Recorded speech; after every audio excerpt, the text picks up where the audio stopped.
If only he could do the same. Gaining a godlike perspective, that makes it easy. It is what it is. Da Vinci created a new type of cart. As the wheels rolled forward, the steel balls inside would drop by counting how many steel balls fell.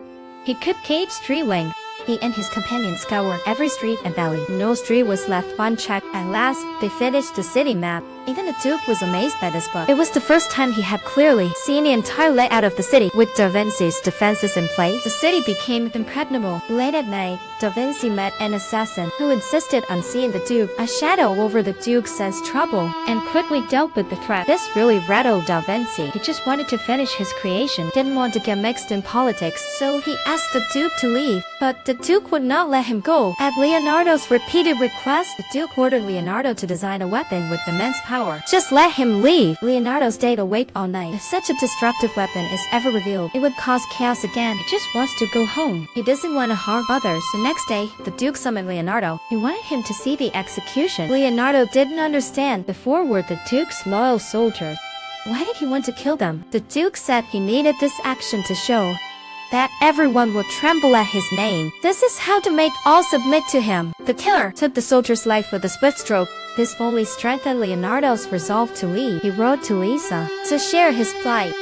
Lisa braved the rain to seek out Leonardo's father. She begged him to save Leonardo. Even if their bond is poor, light is thicker than water. The father didn't say anything, and Lisa left. The next day, Lisa sought the mayor's favor. She saw Leonardo's father go in. She instantly understood that he chose to save his son. Meanwhile, Leonardo invented a rock launcher. It's 25 meters long with 6 wheels. It can launch stones and bombs. Even if he isn't present, just placing it there would frighten everyone. The Duke decided to free Da Vinci, besides completing the design. More importantly, his father gifted the Duke 30 gold coins. Da Vinci finally returned to Florence, but he could still paint the Mona Lisa. Coincidentally, at this time appeared a new generation artist Michelangelo. His statue of David was in the center of town. Everyone was amazed by this 5-meter-tall statue, but Da Vinci did not like it. He didn't even attend the statue's unveiling ceremony. In his view, this statue was idealistic trash. His art lacked truth.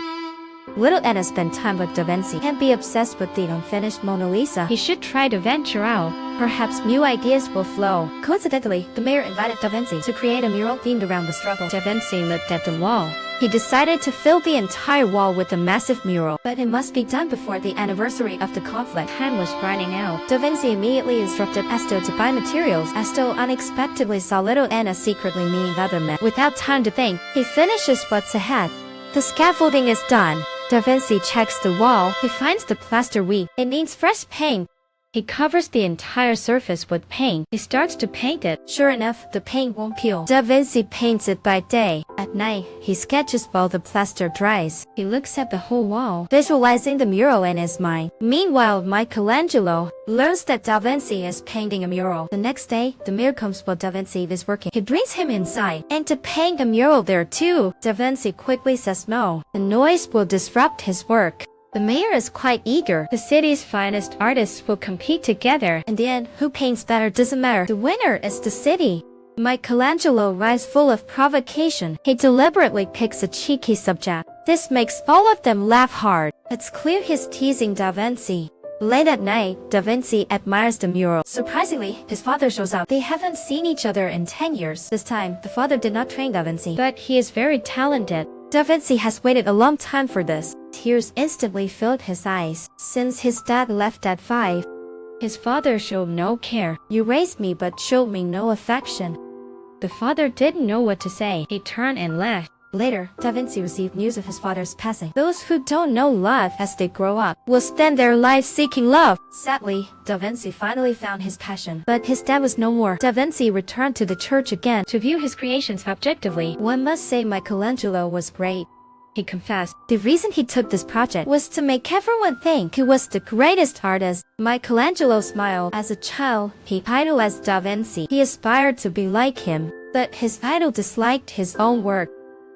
So he chose to finish the mural near him, just to make everyone praise Da Vinci. Da Vinci ripped the manuscript. These things no longer held meaning for him. Michelangelo urged him, "If you leave now, People will think you're a sore loser. But Da Vinci no longer cares. The next day, he went to meet the mayor. He learned that Michelangelo had also left. Their artistic rivalry came to an end. Da Vinci focused all his effort into the unfinished Mona Lisa. At this time, a peer told him Nina had a son after leaving Milan. He was taken in by a banker. Da Vinci wished the child wouldn't suffer like he did to endure the same hardships, so he decided to bring the child back. At this time, Bernardo died. He aimed to use Da Vinci to influence the mayor to make the Duke of Milan and regain power. Nina's son was making noise downstairs. Bernardo learned the child was already 10. In an instant, he had a bold idea. He went back to update the Duke. Da Vinci refused to be busy. He added that the Duke might have a love child. The Duke quickly understood. If the French learned he had an illegitimate son, they would surely capture the child. He would never reclaim his power again. So he acted first. He had Bernardo seize the child. Late at night, Da Vinci heard noise outside. Quickly tell the kids to hide. The chief says they're hiding the kids.